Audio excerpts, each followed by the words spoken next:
Друзья, всем привет! Несмотря на то, что в сети существует масса обучающих роликов касательно силовой подачи, вы все равно просили сделать ролик именно меня.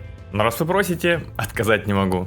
Но я попробую сделать это от своего лица, то есть как именно я вижу исполнение силовой подачи. Но сразу предупрежу, теория теорией, но потребуется большое количество тренировочной практики. А поскольку тренировки отнимают много сил, как физических, так и моральных, то естественно необходим какой-то вариант, чтобы немножечко отдохнуть. И с этим вам может помочь бесплатная военно-историческая онлайн-игра от Wargaming World of Warships. World of Warships — это современная игра с наличием военных кораблей практически всех классов и всех наций. В ней вас ждут отличные возможности для кастомизации техники, постройка клановой базы, док с постройкой кораблей, а также игровые ивенты с различными мировыми брендами-партнерами. А если вы перейдете по моей ссылке в описании или закрепленном комментарии, то бонусом при регистрации вас ждут 1500 дублонов, 1,5 миллиона кредитов, 15 камуфляжей трофей, по 15 боевых и экономических сигналов каждого типа и, конечно же, 15 дней премиум аккаунта. Так что переходи по ссылке, получай бонусы и начинай побеждать уже прямо сейчас. Ну а мы начинаем.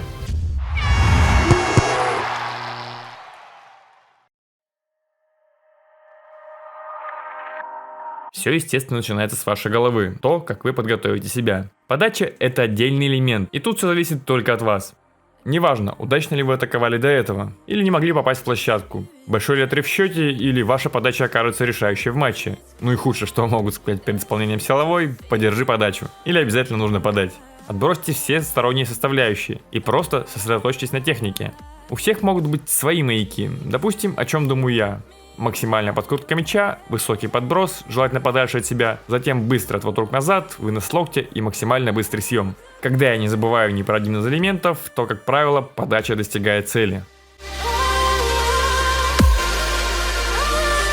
Вам нужно постараться выбрать место, откуда вы будете регулярно подавать. Это и выбор расстояния от площадки, которое обычно отмеряется шагами, ибо в чужих залах вам будет сложно найти другие ориентиры. А также это и ваше положение относительно центра площадки. Тут нет какого-то золотого стандарта, вам просто нужно найти свою комфортную зону. Я использую два места, это левый и правый край площадки. Слева подачу я периодически исполняю, когда следует эту подачу подержать. Ведь поскольку я чаще всего играю на позиции второго доигровщика, мне проще подать в направлении пятой зоны, чем, допустим, от правого края попасть в первую. Но если я в своей подаче уверен и ее точно необходимо усилить, то я возвращаюсь в правый край. Ведь самый сильный мой удар я могу выполнить по линии, находясь во второй зоне, ибо начинал я на позиции диагонального. И вот с тех пор ничего и не изменилось.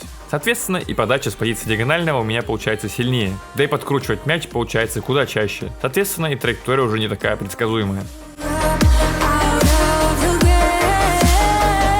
Если вы столкнулись с серьезной отдышкой, то силовая подача будет не лучшим решением, так что либо перейдите на планер, либо же постарайтесь восстановить дыхание, ведь у вас на это, помимо 8 секунд отведенных на подачу, будет еще и время, которое вы идете на место для исполнения.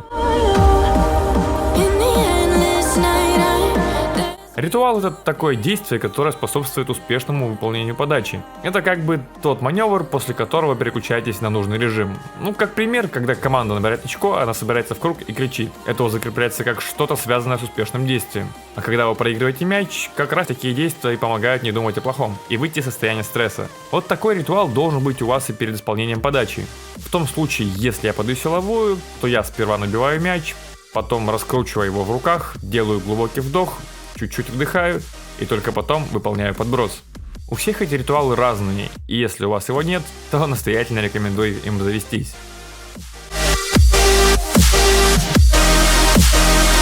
А вот и самая сложная, на мой взгляд, часть силовой подачи, а именно подброс. Если получится выполнить хороший наброс, то в 80% случаях эта подача в площадку залетит. Пусть даже если вы совершите небольшой технический брак во время удара. А вот если вы плохо набросили, то исправить уже это будет достаточно сложно. Особенно если вы собрались рисковать. Так что над этим элементом нужно много работать.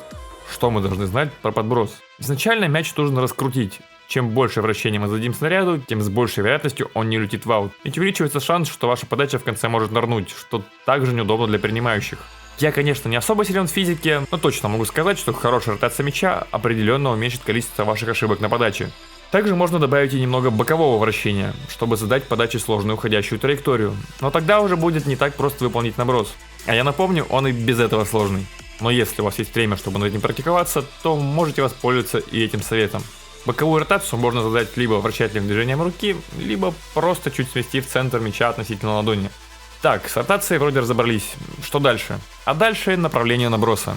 Нужно постараться подбросить мяч непосредственно перед своей бьющей рукой, чтобы дальше вы уже не теряли драгоценную высоту, стараясь поймать мяч, а задавали направление мячу по большей части за счет своей кисти.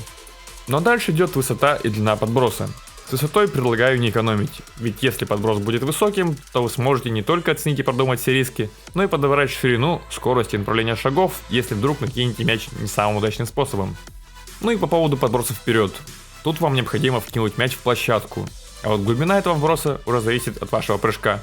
Для чего такой глубокий заброс? Ну, во-первых, это сократит расстояние до принимающих, соответственно, и сократит время на ориентацию в приеме. А во-вторых, это уже следующий пункт. Итак, плавно переходя из предыдущего разговора про вброс мяча на площадку, мы оказываемся возле разговора про прыжок. Каким должен быть прыжок во время силовой подачи и что с ним еще связано? Естественно, все начинается с работы ног.